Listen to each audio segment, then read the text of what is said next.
Friends வணக்கம். திருச்செந்தூரில் நேற்று ஒரு சம்பவம் நடந்திருக்கு. என்னென்னு பார்த்தீங்கன்னா, நாங்கள் வந்து பாதயாத்திரையாக போயிருந்தோம். சரி, சாயந்தரம் சாமி கும்பிடலாம்னு சொல்லிட்டு நேற்று போய் சாயந்தரம் சாமி கும்பிட போகிறோம். மெயின் கோபுரத்தில் ஒரு 50-60 பால்குடம் வந்துச்சு. பால்குடத்தில் பார்த்தா எல்லாத்தையும் லேபிள் விட்டுருக்காங்க. என்ன பார்த்தா நம்ம ஆளுங்கச்சி நம்ம முதல்வர் போட்டாவும் பையன் போட்டாவும் விட்டுருக்காங்க. இது மிகவும் ஒரு வருத்தமான செய்தி. பால்குடம் என்பது மிகவும் ஒரு புனிதமான ஒரு விஷயம். அதுவும் சுவாமிக்காக இருக்கும். அது மட்டும் இல்லாமல் இது வந்து முருகப்பெருமானோட ஒரு முக்கியமான ஒரு இடம். இந்த இடத்துல அரசியல் ஜாதியெல்லாம் உள்ளே கொண்டு வராதிங்க, அதெல்லாம் வெளியே வச்சுக்கோங்க.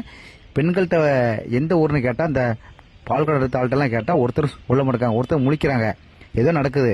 பெண்களுக்கு ஒன்று சொல்கிறேன், இந்த மாதிரி காரியத்தை செய்யாதீங்க. வெறும் 300 ரூபா 500 ஆசைப்பட்டு இந்த மாதிரி காரியத்தை செய்யாதுங்க. முடியாதுன்றங்க ஒரேடியா. எங்களால் முடியாதையா வெளியே நீங்கள் சொல்லுங்கள், நான் செய்கிறோம்.